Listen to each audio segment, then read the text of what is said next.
Good evening, session 2 of the Haggadah webinar. This one's called Need for Order. And although a lot of loose ends from last week because there's just so much information to give over, but not enough time to do it in. So we're going to go right to the Haggadah of Hashem and start looking at it and try to weave into the Haggadah ideas and concepts that came up last week and additional concepts as well that are crucial for understanding, the process and the path towards redemption that the Haggadah is promising us and trying to lead us through. So the first point is Kadesh Orchatz. We actually sing the table of contents. It's a tradition going back, I don't know how long, but it's a lot of fun and it kind of kicks things off. And everyone stands on the tables and they start to sing, Kadesh Orchatz, and the whole thing right down towards the end of the entire Seder, listed out one point after the other. So, why? Why sing the table of contents? Why even discuss? Why even bring it up? Why even is there even a table of contents in the first place? Normally, the things that we do, there's a Seder Hayom, make kiddush, make a motzi, there's a shpizin, whatever, and Shavuos, stay up all night in Torah. Haggadah is very organized, very structured, fine, and you just follow it section by section. But why must we know all the different parts? The order, and why do we even make a song out of it? Make as if that itself is part of the Seder. I mean, aside from the fact that we spoke it last week, how speech is just an integral part of the entire evening and the process and the pathway to redemption. But nonetheless, this is something unusual. The truth is that if you're going to ask the question, you might as well go back to the beginning. Why is it called a Seder in the first place? By Purim, you have a Mishnah, right? A drinking feast. It's a Suda. Okay, but the emphasis on the wine because of the das and all the role that wine plays in the whole process of redemption, right down to the assassin or the execution of Vashti, whose name actually means also and drink, right? Vashti and drink, and this is all part of the whole process. And drinking has to do with the oral law, which we spoke about. That Purim was the time that we finally accepted the oral law with a complete heart after thousands of years of waiting, or at least over 1,000 years of waiting to do that. But why? The word Seder means order. It's already Pesach is unusual. Hashem was posech over the houses of the Jewish people to kill the firstborn of the Egyptians instead. Fine, we get that. We understand that. But why is this called Seder? So this is one of the things that we tend to take for granted. And yet is so incredibly crucial and important because unless it's pointed out to you, unless you think about it, unless you contemplate these things and you ask questions the entire way through, and examine every aspect, because that's what you have to do with Torah. With other books, not necessarily. They're written by men. So there's interesting content, there's intended content, but there's also accidental content. Not everything that you'll find in a textbook has meaning. Because sometimes that's just the way the language works, and sometimes that's just the way authors write. But when it comes to the Torah, where every single letter and every single word is part of a name of God and it's information conveyed by the Master of the universe, so you have to take it all apart. You have to understand it piece by piece. And the Torah begins by talking about how Bereshis Balakim es Hashemayim v'Ha'aretz, in the beginning God made the heavens and the earth. Right, and then it goes right in the next verse, and it says, "V'aretz ha'isotov avochu, v'choshech al panei tehom, v'ruach Elokim v'chepes al panei hamayim." And there was null and void, and darkness upon the face of the deep, and the Spirit of God hovered above the waters. And that's the second verse. We're okay with that. That's fine. Doesn't stare anything as far as we're concerned because listen, you want to bake a cake, you make a mess. Right, God wants to make creation, so it starts off with a mess, null and void, chaos, and then he's going to start cleaning things up. You start organizing things, putting it in. The lights created, then the grasses, and then divide the waters, and the animals, and the fish, and the whole thing. And eventually, man, he's been masader everything the entire way through. But he started with null and void. But why?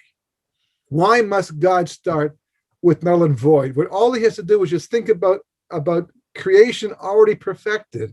He can make it already into Gan Eden without going through the whole process of what's called Shviras HaKelim, the breaking of the vessels, and then rebuilding it, and all these. He can do that. Why does it begin with null and void? Because of what the next verse says. It's a build-up to the next verse. V'yamar Elokim, Yehi or, Vayehi or. And God said, let there be light, and there was light. And then after that, everything just gets better and better and better. More things start to be created, more organization. So what's God teaching us? Well, we're told that we're made b'tselem Elokim. We spoke about that last week. The Torah speaks about that. We're made in the image of God, even though, people act like just the opposite. It's very easy to act more like an animal. On one end of the spectrum, the continuum is the animal kingdom, which we share the physical reality with. On the other side, we have Kodesh Baruch Hu, which is the Elokim part. We struggle, where we're going to be on that line at any given point in time. You do a mitzvah, you're closer to God. You do an act of animalism, right? You're closer to the animal world. And we're always struggling. But the goal is to become a Tzelem Elokim. Great, fantastic. That's exactly what it'd be. But what's a Tzelem Elokim? What is one? It's like you have to be a Tzelem Elokim. Okay, but what is it? So the Sforno explained. Right, last week's notes, Sforno explains that Tzelem Elokim is somebody who discerns. He thinks about things, or she thinks about things, and you compare ideas, and you get to the bottom line. You look for truth. You're a truth seeker, and you just dissect things, and you try to understand what they are in the context of the greater picture, et cetera, et cetera, et cetera. The entire, because that's what Elokim does. The word Elokim means someone or something that discerns. So that's why judges are also called Elohims, because they discern. They have to look at the evidence and all the information and distinguish the truth from the falsehood to come up with the conclusion that makes sense based upon the law. So that's the Tzelem Elokim. Now we're being introduced. The truth, this is coming earlier. This is one of the first things we're being told, right? But we're being told right here in these verses that another very important aspect of being a Tzelem Elokim, what Elokim actually does, is they bring order to chaos. That's what God does. Chaos exists. God made the chaos. He created the chaos purposely for us, who will be created with free will, to bring order to it. And basically the rest of the Torah, it just follows along that line. Everything about the Torah from that point onward is that how do you bring order to the chaos? That's what Torah is all about. Is the world chaotic? In World War II, was the world chaotic? World War I, was the world chaotic? With the virus, is the world chaotic? Yeah, there's chaos everywhere. So the technical term for that, Kabbalistically, is tohu, which means null in translation, but it's more like chaos in the end. So, bring order to chaos is the mission of the Jewish people. I mean, we have a pasuk. The verse says that God created us as a nation, that we should be a light unto the nations. But this is what it means officially to be a light unto nations. God is saying to the Jewish people, by going into Mitzrayim and performing all these miracles, because it didn't have to be that way. If it was just about freeing the Jewish people, one plague would have been enough. He could have killed enough Egyptians in one shot, and no one would know. No one would be the wiser. And the Jewish people could just walk out because Egypt was plagued and destroyed through some natural disaster. It's not the first time in history that societies have been destroyed by natural disaster. I mean, the flood did it to the whole world at that time.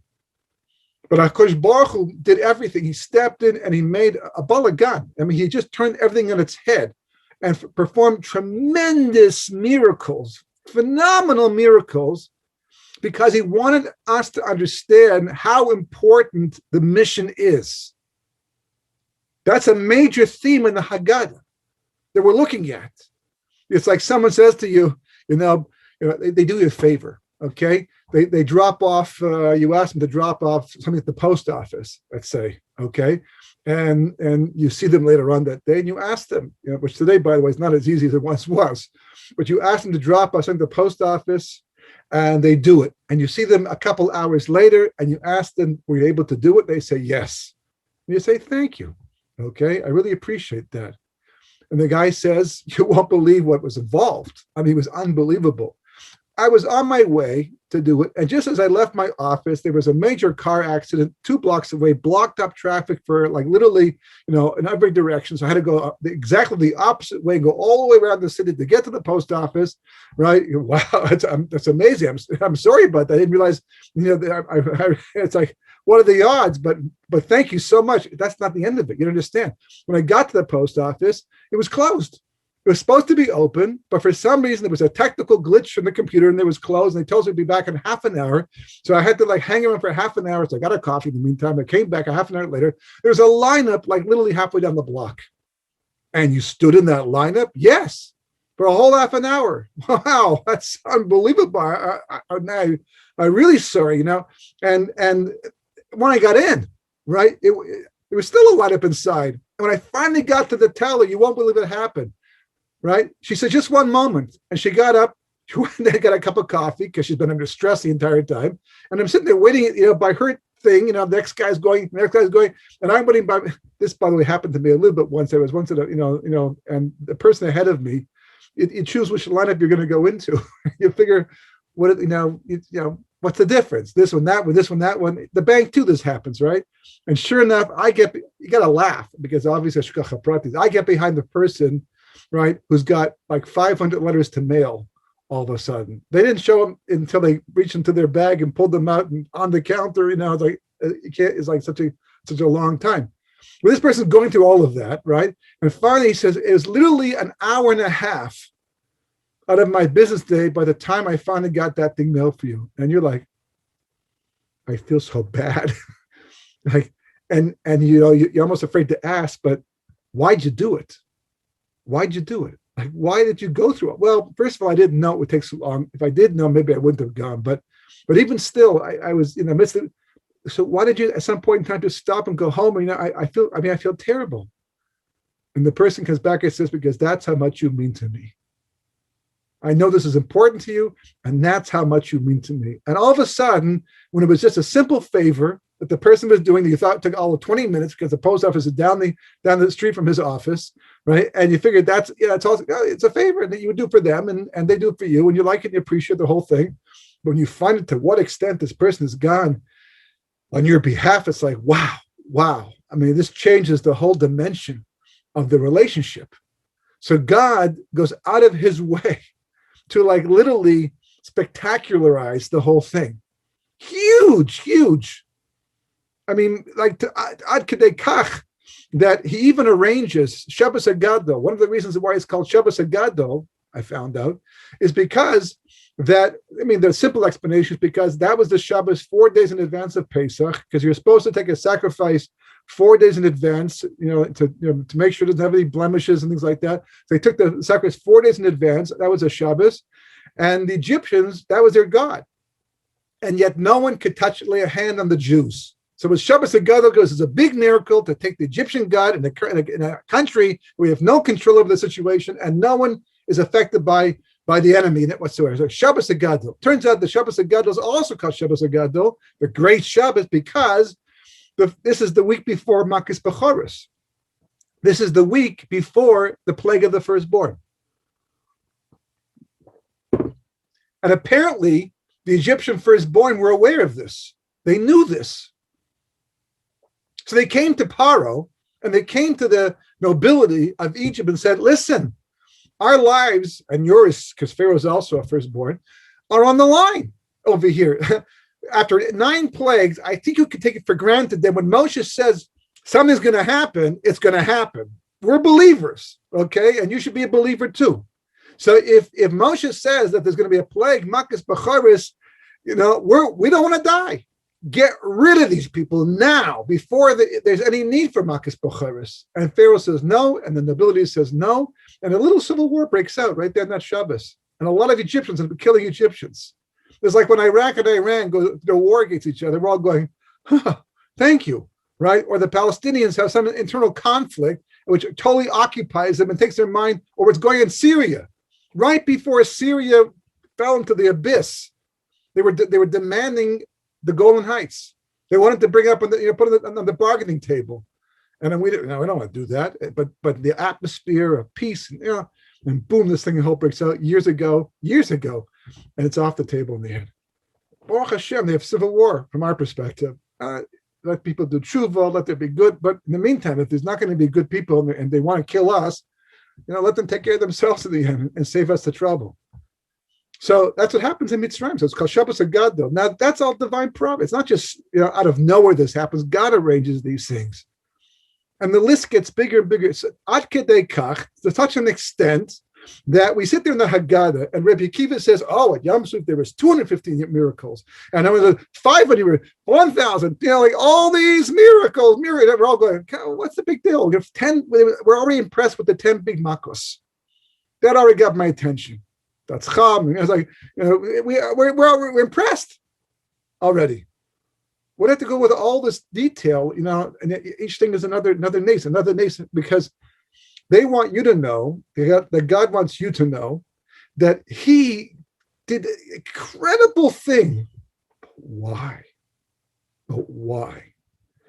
Because he says, I want you to understand how important this mission is to me. I'm doing this for you, that you should come out of Mitzrayim to fulfill the mandate of creation, because that's how important this thing is for me, to me in the end. And what is that? To bring Seder to the chaos. Because creation depends upon it. In fact, the Gemara says the following thing. The Pasuk says, there's a Gemara in Shabbos, the Pasuk says in Bereshis, right? And it was evening and it was morning, the 6th day, right? V'hi erev v'hi boker yom hashishi. That's what the Pasuk says. So the Gemara asks the question, why the extra hey? Why is there a hey on the word shishi? Shishi is hashishi. What's the hey, right? Because every other day, the first day is yom echad, right? One day. Then yom sheni, the second day, the third day, everything is sheni, shlishi, revi, chamishi. Only on the 6th day do you have hashishi with the definite particle, right? So why? The Gemara asks, what's the drush? What's it coming to teach us? So Reish Lakish says, it's coming to teach you the following thing, right? That the Holy One, Kodesh Baruch Hu, made a condition with creation. He made a Tanai at the beginning, right? When creation was over, by at that point, Kodesh Baruch Hu made a condition with creation. If the Jewish people will accept the Torah, then you may continue to exist as you are. I'm making the history of the world conditional on the acceptance of Torah by the Jewish people. And if they will not accept Torah, then you return back to the null and void of the first day of creation.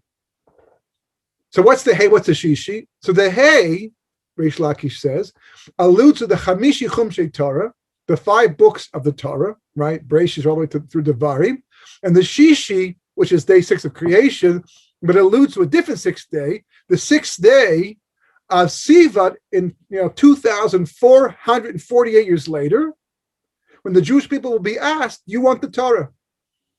And the whole kiyum, the whole survival of creation depends upon their saying yes.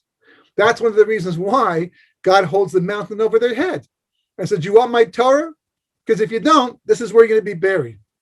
So one of the commentaries explain doesn't literally mean that the mountain was held over their head. It means basically that it was God's way of saying to the Jewish people that you have to understand, I can't let the world go down the tube just because some nation doesn't feel like answering yes to that question, do you want my Torah or not?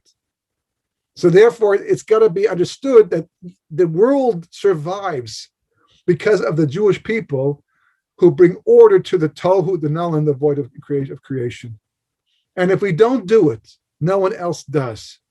And if no one else does, it will take over creation. World War II was what happens with tohu takes over creation. That's not just a war. Oh, nations fight each other. They don't get along, and they get jealous and selfish, and then there's egos and maniacs and. But if you dissect a war, a major world war, and you look at all the different factors, World War I, World War II, all the wars before that, war is so incredibly costly in so many ways. And the chances of losing are very great. And everything goes down with it. Who would want it? It's not even worth having an argument with somebody, getting into a fight with somebody. You're going to get bruised, get hit in the eye, a war, and lose all your citizens or a lot of your citizens and your money and the resources. I mean, did you ever see pictures of Europe after World War II? How many buildings were destroyed? How many cities were literally razed to the ground? And they're all rebuilt today. Baruch Hashem, and we go to, right, but at the time, the cost was unbelievable.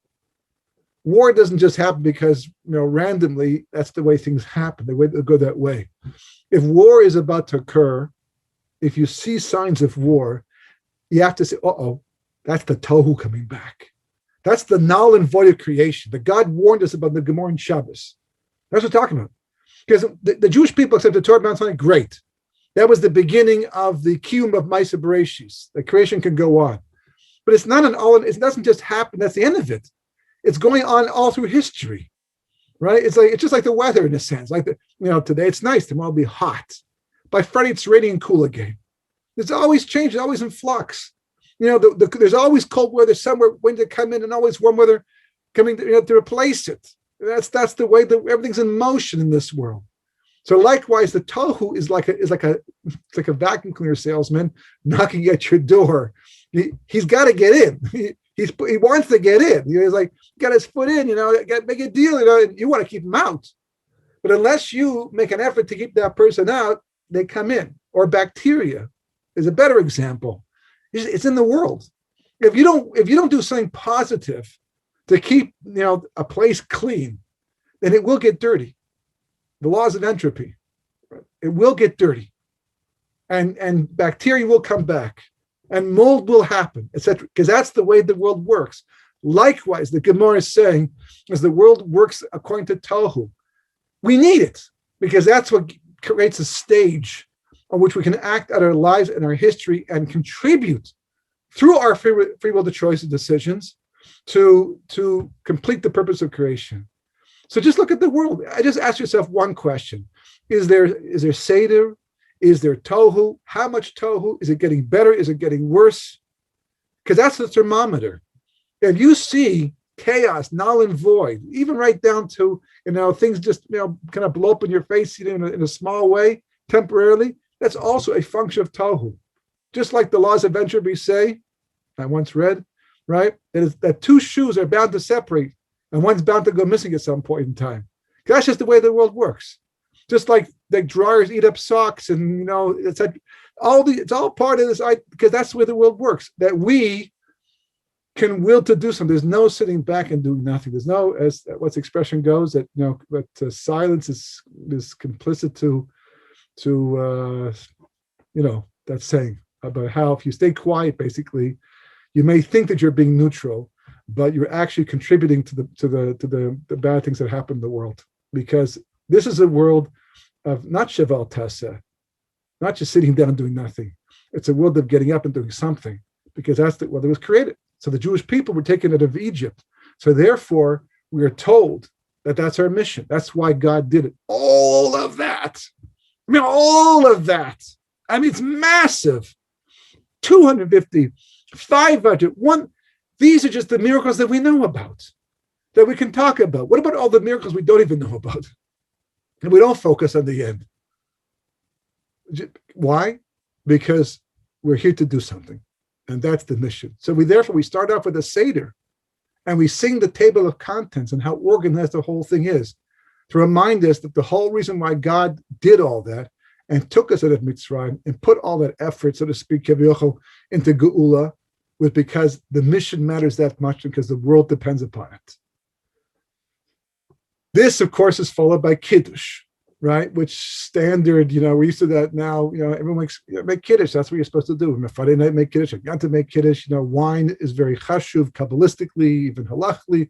It's a way of elevating a situation. Al pi Kabbalah, it's a way of drawing lights down through the wine. It gets deeper and deeper and deeper and deeper. You'd be surprised how many intentions there are just during kiddush on Friday night and Shabbos morning, and even Shlishis. Right, but the concept of kiddush is standard fare for the average Torah family, even not so religious family necessarily. A lot of people make kiddush, but the most important part of kiddush is the word kadesh. The Maharal specifically makes a big deal about this. He goes into tremendous depth, because one of the most important things about being able to bring Seder to the world. This is I remember when I used to go back to, I was Choser B'Tshuva from the age of 21, 22, about 75, 80 years ago, basically, and I used to go back to visit my family, and friends who were not religious, and I would get into these discussions with them. And before I became religious, I would have these discussions, and I would think the way they thought. Interesting enough, as the more I learned Gemara, the more I learned Halacha and things like that, the sharper my mind became, because it's designed to do that. It's designed to teach you how to discern. That's what you're doing, right? We say in the Shema Esrei, Dea b'nifah haskel. Dea, right? Grace me, God, with Dea b'nifah haskel. Dea is just factual knowledge. Expose me. I wanted to know as much as I can, right? Bina, but I have to understand it too. I need to understand it. So also help me understand these ideas. But the next level is the hardest of all, that many people don't pay attention to. But it's the end goal, right? Haskel, discernment. And give me the capacity to be able to distinguish between one idea and another idea that might look very similar, but they're really actually quite different. Because if I don't do that, I can end up killing myself as opposed to saving myself. And I would go back, and people would have all these complaints about Orthodox Jews and about Torah Judaism and whatever they heard, whatever they knew, or some people grew up religious and they were no longer religious and they remember all these things. They'd ask me, and boom, like it come, like 15 ideas come in one question. And I would whoa, it's take a step back and say, let's take a look at each issue one by one. What do you mean? It's all one issue. No, it's not one issue. It's all separate issues. And I'd apply the ideas apart. And as I did that, the person would be amazed, oh, you're right. That's true. That's a separate idea. That's, it's like people just clump things together. They don't discern, and they stop short. And that's why the world is the way it is today. Why so many people are mistaken, because you have to understand, everybody wants the same thing in life. We all want the same thing in life. Doesn't make a difference if you're Chinese, Japanese, American, Jewish. We all want the same. We all want to be happy. That's what makes us feel good. That's what makes us feel healthy. We need to be happy. It's an integral part of the whole process of living this world. So why do people do so many incredible things that seem to work exactly the opposite direction of being happy? Why is this guy killing this person? Why is this person stealing? Why is this person doing that? It's if you look at the world, it would seem like people have such different goals. They do it. No, that's their idea of happiness, and that's their idea of happiness. So is it possible the two types of happiness? Not really. Not really. Different means to get to it sometimes, that's for sure. But happiness really means the same thing for everybody, because we all experience it that way. It's an amazing thing. Anyone in the world, a healthy person, a person who's literally mentally stable, does a good deed, and they feel great about themselves. They may thank you in Russian, they may thank you in Japanese, they may thank you in Hebrew. It doesn't make a difference. You do a good deed, you feel good about it. Why does that make me feel good? Even a person who doesn't do good deeds all the time does a good deed, they feel better about themselves. Awkward sometimes because they're not used to it. But what is it? What is it? It's very simple. It's very simple. All the joy in life, contrary to popular thought, popular mistaken thought, does not come by stuffing a hot dog into your mouth or lying in the sun, right? Or getting a massage, which is a great thing, okay? That's not the source of happiness in life. There means, there's not, listen, on Shabbos we eat delicious food, and Yantif too, right? That's not, it's part of the experience. God knows, it's all built into halacha. But that's not, in essence, what's actually going on. As Moshe says to the Jewish people, for 40 days and for 40 nights, I didn't eat and I didn't drink, and we're all going, wow, you look great for a man who's been fasting for 40 days and 40 nights. Most people eat at night. You didn't even do that, right? How'd you manage that one? Do you order into something? No, I didn't eat it. So what? But by the word of God does man survive. All the health, all the fulfillment in life comes from a close affiliation of body and soul. The closer your soul is to your body, the more your body will tingle with life. The source of life is not your body. Find any dead body you want, don't do it, but theoretically, right? And shove it with the healthiest food in the world, it's not going to make a difference. Without the soul, no life. No matter how healthy that body was, once the soul's gone, no life. What gives the life to the body is the soul. And the more the soul is attached to the body, the more the life is felt by the body, the more exhilarated the body is going to be. So it's always about keeping the soul and body close together, which ultimately makes you feel closer to God too in the end. So that's so why do people do such ungodly things? Because they don't discern. They don't think. They don't work it through. They rely upon false information, false facts. The Jewish people are called Or Legoyim to teach this to the world. That's what God said. Here's my Torah. Here's what life is about. Here's how to get the greatest fulfillment possible. Now go teach it to the world. Now we're busy. We got other things to do. Ask somebody else. And then we wonder why the world becomes so chaotic and eventually anti-Semitic in the end. Because anti-Semitism is just a function of tohu, of the null and the void.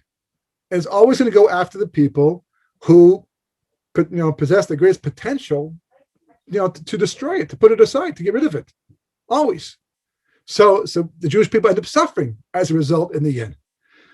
The Gemara says the following thing, okay? Rabbi Shub Levi said, when the Holy One blessed is, he told Adam Arishon, it will bring forth thorns and thistles, a tear formed in his eye.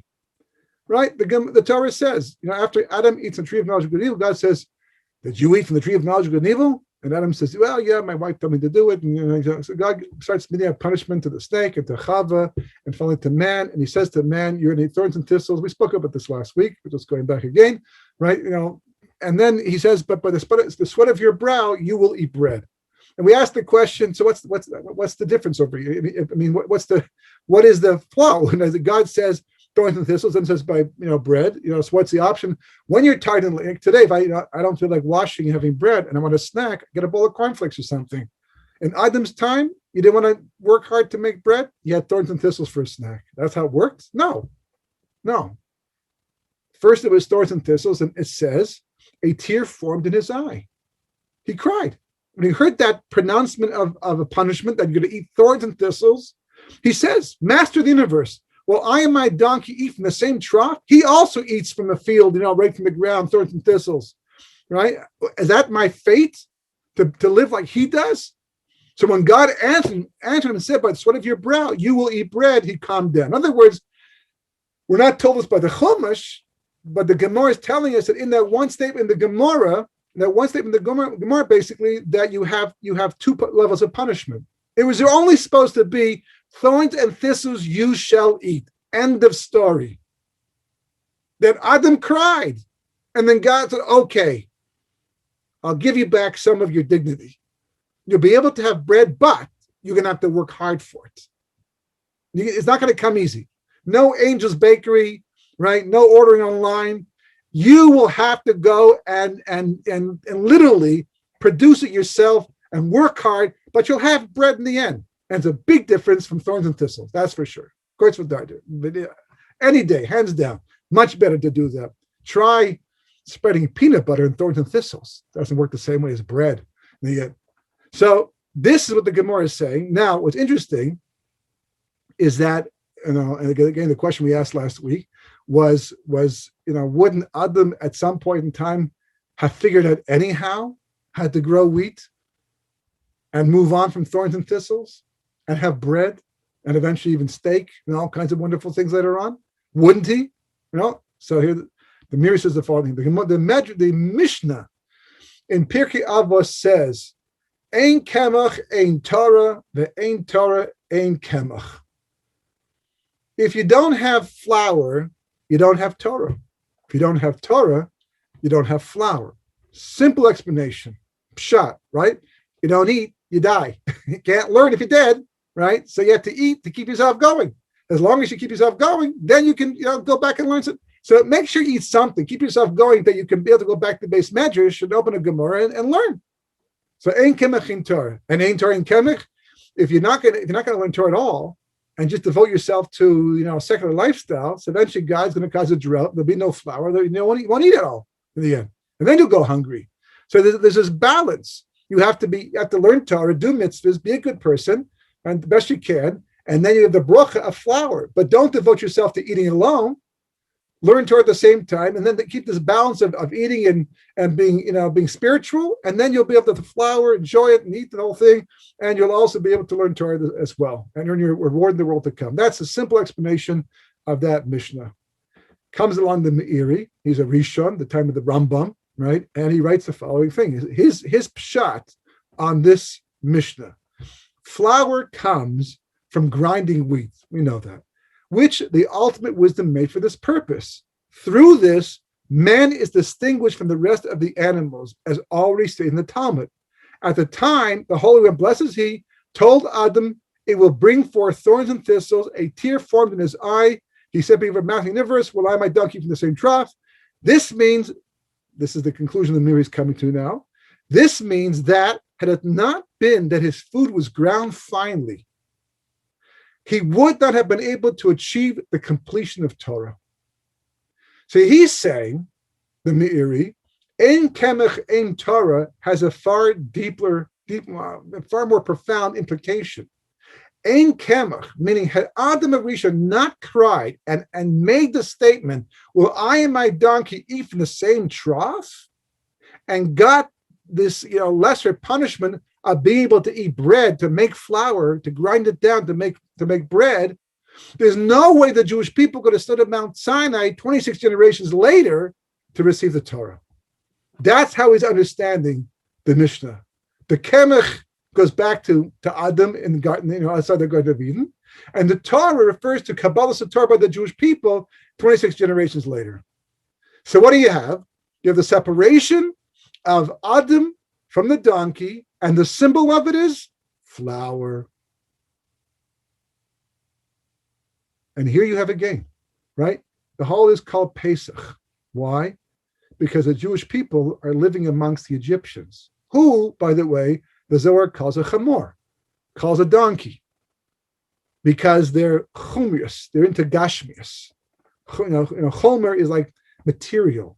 They used to put on the side of packages. Now they use rechivim. It used to be chomrim, right? The ingredients in a package were called chomrim because chomer. So chamor is donkey from the same word, because a donkey just doesn't do much. He's a beast of burden carrying stuff.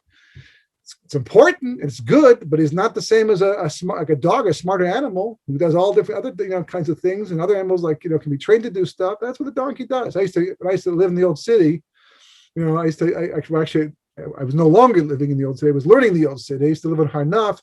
I used to come in by bus and then walk in through Jaffa Gate and then walk out to Jaffa Gate. And I would see a donkey in the way in tied to a pole. And I would often see the same donkey like 8 hours later tied to the same pole in the exact same place. Stood there could be he worked in the meantime. They brought him back to the same place, but he was fine. He just stood there the entire time. Must have eaten something. I guess it must have fed him at some point in time. But it's like that's a dog would go nuts. Can't do that with a dog. Can't do that with a cat. And that's where they're called chamor, because they were so into physicality. The Egyptians, Mem Teshrei Tuma. So it's called Paseach because the Jewish people are living amongst the Egyptians. They've moved out of Goshen. They're now living side by side. So Hashem has to skip over the houses of the Jews to get to the Egyptians, the people with the blood on the doorpost. In other words, Adam, because the Jewish people are called Adam. The Gemara says that the Jewish people are called Adam because they're like one unit. So the nations are called Umas Olam, nations of the world. But we're called Adam. So it says that, we're Adam, they're the chamor, right? And again, we're back to a situation where the Jewish people are mem tesher tum, which means they were technically eating from the same trough as the donkey once again. In this case, the trough was Egyptian lifestyle. We're being like them. We're acting like them. I mean, look at our lifestyles together.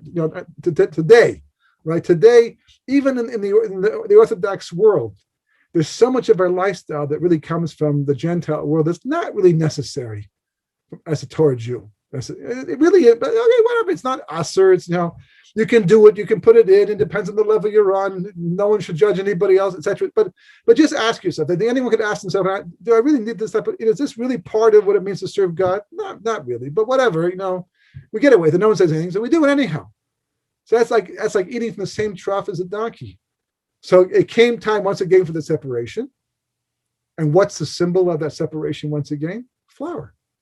Because we're eating matzah, right? Matzah, which is just flour and water. What the water? It's just the flour. You can't do much with the flour. Try making a seder with just flour, okay? Flour and water, and we're very strict about that. No other ingredients. Nothing, not even salt. So that's, because that's the symbol, not just because Because listen, come on, because that's the way they made it leaving Mitzrayim. They had so much time to make bread. They had so much time to make egg matzah. They could have made egg matzah. They could have done just add a little apple juice, a little fruit juice, whatever. You want to make regular matzah, egg matzah like that, or just add a little fruit juice, apple juice. They use apple juice, I think, in egg matzah these days. It doesn't take much to make hummus or to make, so they could have easily done it. No, God wanted us to have flour and water. He was makpid about that. He made it that no time. Don't even bake bread to the last second, because I want you to have only flour and water, because flour is a symbol of the separation. Because you know what? How you take flour, you take wheat, and you grind it down, and grind it down. So that's what you're supposed to do with ideas. You hear an idea, we even talk about mulling it over. I need to digest that. I need to chew on that for a while. What, you're going to take a piece of paper, put it in your mouth, start chewing on it? What are you going to do over here? It's not going to chew on it. No, we understand this is intellectual process. I hear it. I hear the idea, but I can't quite discern the truth of it, or if it's good for me yet. So therefore, I need to break it down and work it through, and discern. And that's what kiddush is all about. We make kiddush to discern between the chol and the kaddish. The kadesh means to divide, to distinguish. That's what kiddush is all about. To stand aside, as Rashi says in Parashat Kedoshim. Right? It's a question of making distinctions, and you need discernment. You need the power. You have to use your brain. You have to learn to think. And I tell you, it's anyone who grew up religious from birth can't really appreciate this, because they go right into Gemara shir at the age of 5, 6, whatever, or grade 5, grade 6, and they start learning from a very early age, and they learn to think like this from the beginning. So they don't even know what it means not to think like this. But a person, I can tell you how many people went to college, went to university, and they had to think about a lot of things while they were there. But the moment they sat down to learn Gemara, it was a whole different way of thinking. I started late in life, and I used to have a chavrusa. And when I first began to learn Gemara, and we would sit there, we had an hour to prepare the material in advance of the shir, in advance of the class, where the Rabbi would go over the material, make sure we're all getting it right. And we would sit down and we'd work it through, and we had a whole explanation for the Gemara, and we were 100% sure we were right. It took all of 5 minutes in the shir to find out we're completely wrong. I was astounded. And when the rabbi was finished giving over his shir, I was like, what were we thinking? How did it even come to that conclusion? How did that even come up through my mind? It took months before I finally learned to think differently the way the Gemara thinks. And as I did, I began to realize that this is pretty much the way that God thinks. And this is what it means to be atzem elokim, to discern, to break down ideas. And kiddush, we start with kiddush at the Seder, not just because we're distinguishing, the holiday by making all the Kabbalah. But yeah, it's all true. It's all part of it, 100%. But here, specifically by the Seder, we make kiddush because it says to us, if you want to be able to bring Seder to the world, I saw Rabbi Katz today, and I said I should probably make a contribution. We basically we do this to remind ourselves, in order to be able to make the Seder, we have to be able to discern truth from falsehood. And that's okay. It's easy to do when it's between good and evil. But what about between good and better? Because sometimes, one idea is just a bit better than another idea. But if you end up doing the lesser idea, you accomplish less as well. And sometimes even just a little bit less down the road can result in the real evil in the end. So we were made by Kodesh Baruch Hu, but Tzelem Elokim, in order to be able to learn, think, understand, and specifically to discern. And through that power of discernment, that's how you get to the truth, and you're able to bring order to the null, the chaos and void of creation. Next thing is urchatz, right? The washing of the hands. Now, technically speaking, we do that because you're about to eat a wet vegetable. You're going to dip your karpas, whatever, it's going to be a piece of celery, maybe a piece of lettuce, whatever, into the salt water. The salt water, of course, is the tears. We're supposed to represent, not the real tears. supposed to represent the tears, the Jewish people who were crying in Mitzrayim over the Avodah Zarah, the difficult, rigorous, labor that they had to go through. So the halacha is that water is a machshir. A machshir means that it prepares your hands in such a way that they can actually receive and pass on spiritual impurity, not physical impurity. We're not worried about bacteria here. We're not worried about viruses and things like that. We're worried about impurity, what's called tumah v'tahara. These are spiritual realities, things you can't see, things you will not be able to detect under a microscope, no matter how powerful it is. Spiritual reality. So it's a throwback to the Beis Hamikdash, because in the times of the Beis Hamikdash, we had to do that because the halacha was you were supposed to make things impure. We lived in a state of impurity on a daily basis, for the most part, and therefore you didn't eat impure things. And certainly in the temple, that was completely forbidden, and it was a serious transgression to bring impure things into the temple, whether it's food or implements. So these are very important halachas. Today, it's not the same thing. Why? Because we are basically, technically speaking, we're in the level of having come in contact with the dead. Excuse me.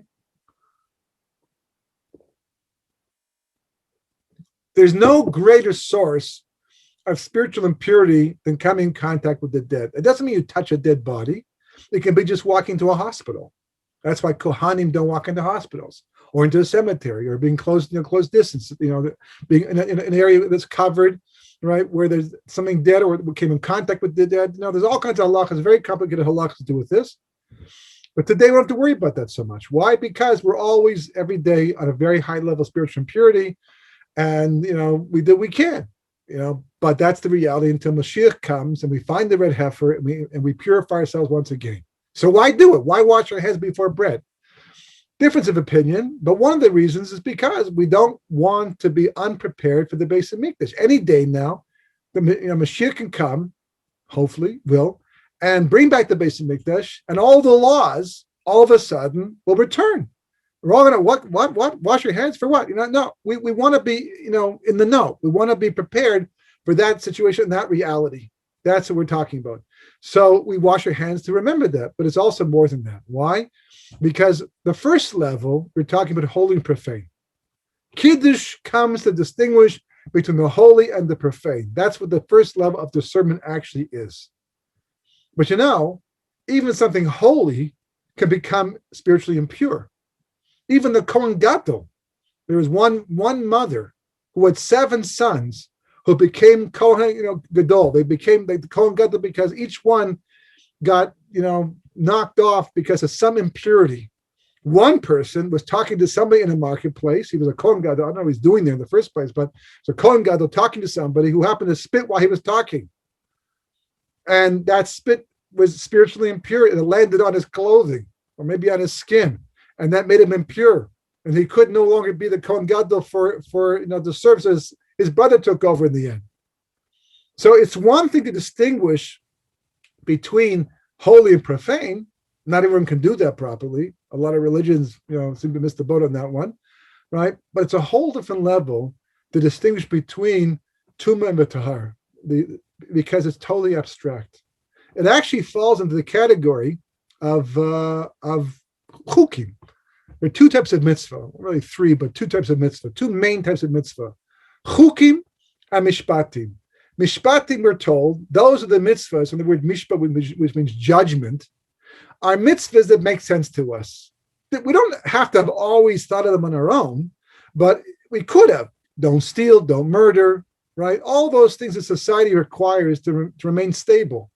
We come up with laws like that. Those are mishpatim. Chukim are those ideas, those mitzvahs we would never come up with on our own. Don't cook milk and meat together. Why? Because God said so. Do not wear clothing where you have wool and linen mixed together inside of it. Why? Well, the truth is the Zohar does give reasons. In fact, Rashi in Parshas Chukas, right, which the word means statute, right, talking about the heifer, says this is one of those mitzvahs that no one understands. And the Gentile world, the Yetzer Hara, the Sitra Achra, and you could add to that secular Jews as well, make fun of us about, because it doesn't make sense to them. They for somehow believe that every mitzvah should make sense. Doesn't make sense. And that, by the way, is what the Rush is saying. That's what the evil son says. Ma ha'avodah hazos lachem. What is this service to the Korban Pesach? We'll get to him later on next week with Hashem. But what is this service to you? Why is he asking this question? What do you care? It's part of the Haggadah. It's part of the Chumash. It's what God said. Doesn't make sense to him. He doesn't follow the logic. He says, and forget this so that we can talk about it next week again. He says, in Egypt, I understood, that we had to bring the Korban Pesach to make the distinction, the separation. But today, we don't worship the Egyptian God anymore. So why is it necessary? Well, this is telling you, right, that part of Tumah v'Tahara is understanding and accepting that God's logic, as much of it as he has shared with us, remains very much outside of our idea of what makes sense and what's logical.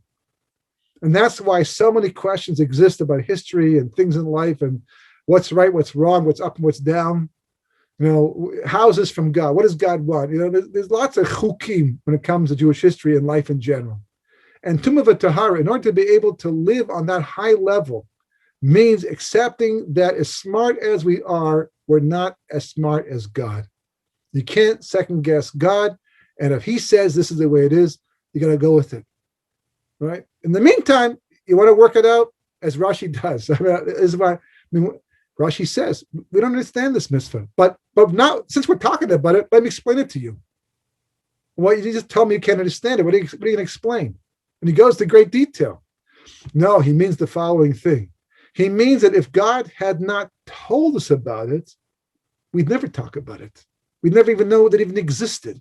But now that God has said it to us and told us what it is, so now we can discern and understand certain ideas, and here are some of them right now. So that's an important part of being the Jewish people. That's, distinguishing between, discern between the kiddush, right, the holy and the profane, okay? That's one level. That distinguishes us from the nations of the world. But distinguishing between holy, what's considered pure and impure, within the Jewish people alone, that's a level to get to. That distinguishes one person from another person. Because ultimately speaking, what is really the basis? What's really the bottom line to impurity? What is impurity anyhow in the first place? Well, take a look. What's the worst form of it? We said before, a dead body. Why is a dead body the worst level of? It's called an aftuma, the father of impurity. Why? Because it's the opposite of life. Okay, but why is so why is that impurity and impurity? Because the whole point of this world is to connect to Kodesh Baruch Hu. A soul does that automatically, but it loses its individuality. The moment it goes back to being a soul, it's still individual, but it's not the same thing as coming to a body, doing mitzvahs, developing a relationship against the Yetzer Hara, like meaning that you use it to come closer to God and to purify yourself. These are all acts of will. You need the body for that. The soul doesn't have to will. It is will. It just exists as a will, as God's will, like an angel. A soul with a body is an angel for all intents and purposes. There's no bechir. There's no free will anymore. But put that soul into a body, and now a person makes a choice. I mentioned this measure before, but in this context, it has a lot of relevance too. One of the most beautiful stories I've ever read, I've seen a lot of stories, is the one about Shula Melech, who goes into his last battle before he dies. He knows he's going to die. He brought up Shmuel from the dead. Shmuel told him, tomorrow you're going to go to war with your sons, and you're all going to die in battle to the Givonim. This was going to happen. And he goes and he arms himself, and he goes out and he fights anyhow. And the Medrash says, when he did that, Kodesh Baruch Hu called together a gathering of all the angels. Over here, right? And they all come together. And he says to the angels, you asked me back at the beginning, why make man? Here's your answer. Take a look down there. This man knows he's about to die. He's going to die in battle. He doesn't believe for a second he's going to get out of this thing, okay? He knows this is the end at this point in time. He lost the kingship. But what does he do? He makes the supreme choice to take himself and his family, his sons, into battle to fight on behalf of the Jewish people and die in the process. That's a free will choice. When you decide to do something because it's the right thing to do, you cannot believe how much nachas you bring to God. But it's only because there is a Yetzer Hara you have to fight against. Take a person away from the body, the soul, it's just not an angel out floating around. But in that body, you make a difference. And you can kiddush Shem Shemayim. Phenomenal opportunity that we just take for granted, but it's, God doesn't. So that's an avtuma, because the whole point of life is to do that. And death is the exact opposite of that. So anytime there's an aspect of life that's lost, it defiles, makes things impure. It's the opposite of what we're here to do in the first place. And that's a much higher level of living to be able to reach. And the Haggadah is pushing us to that point. We went through Kadesh, holy and profane. But even a holy thing can become impure. But pure and impure, that's the ultimate. That's where we're going to be eventually in Mashiach, eventually in Techiyas HaMesim, certainly in the world to come. Okay, B'ezras Hashem, we're getting close to the end here in the hour, but the last one we'll do for tonight is karpas. Right, that's the leafy vegetable, green vegetable, whatever you dip into the water. Just as a side point, it's important halachically to make sure that you eat less than a kazayas of whatever you're having. It creates a halachic issue. You're not going to bench until later on, and there's going to be a big gap between the time you eat the karpas and you wash and make a motzi. So the question is going to be, if you eat a kazayas, a certain amount of celery, a good sized piece, you might be obligated in an after blessing. But you're going to be washing and benching later on, so maybe you shouldn't make the. So to avoid any doubt, you just take a tiny piece. Believe me, I know I love celery. I love celery. I can't wait to have it. It's one of the highlights of the Seder for me. But you can have some more later on during the meal.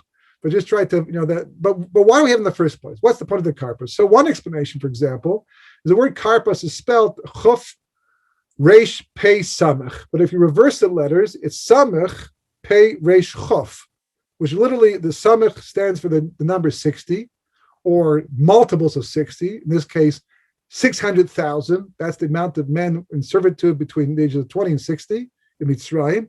And the last part, pei resh chuf, is the word parach, which, of course, is the name of the avoda. We worked avoda b'farach. So the karpas is an allusion to the fact that we worked rigorously.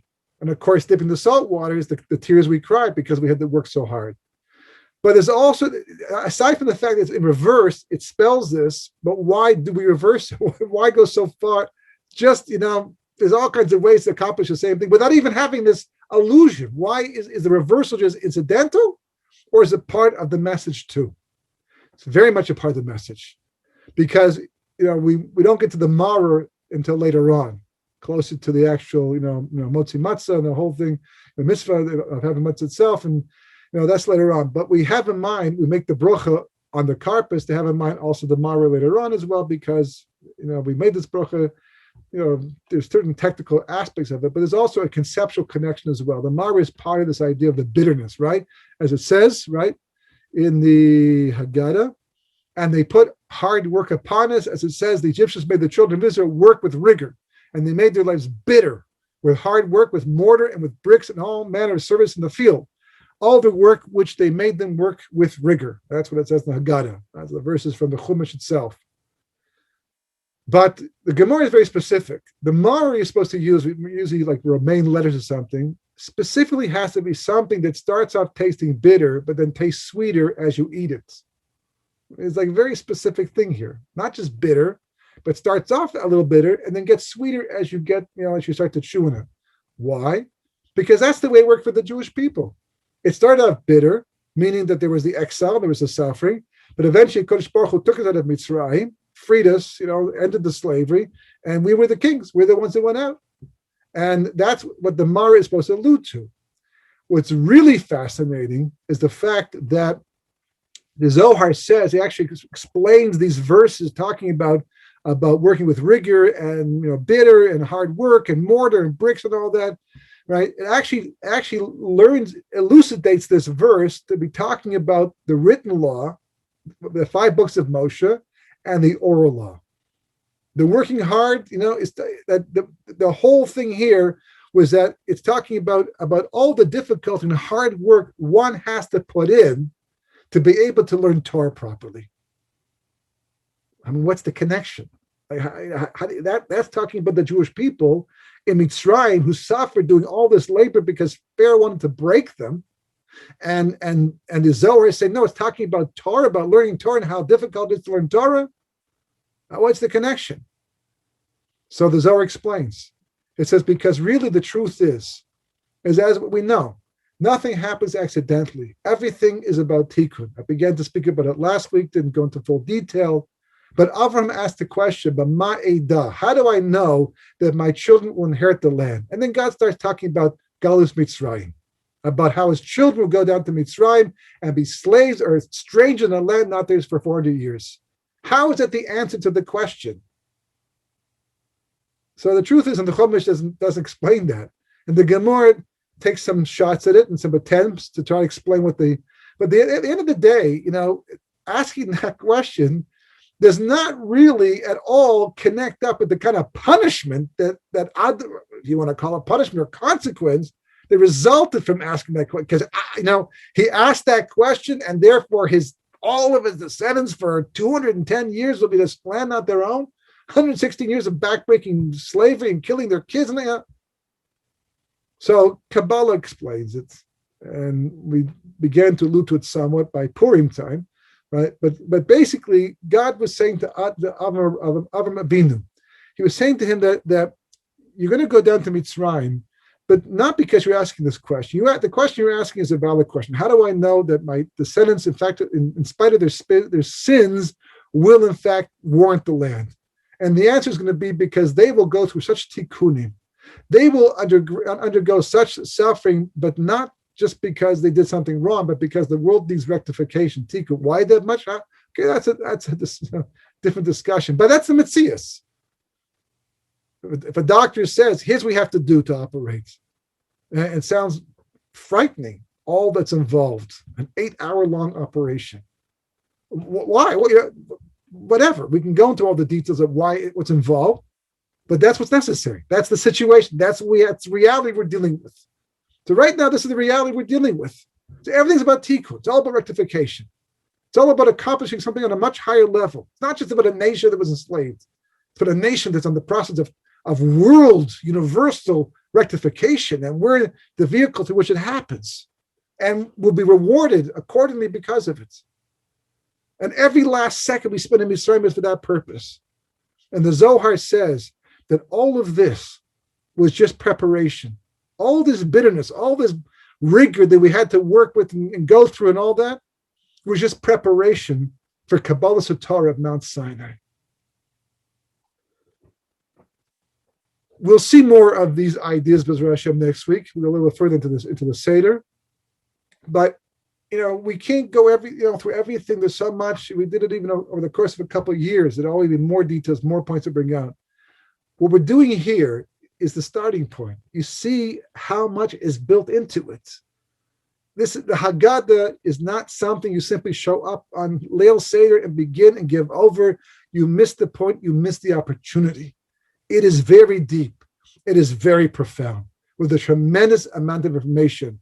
God gave us brains. He gives the power of discernment. We have to be Tzelem Elokims because it's for our own good and for the good of the world. And the Haggadah is trying to bring that out. So that's a start. B'ezras Hashem. Next week we'll go a bit further.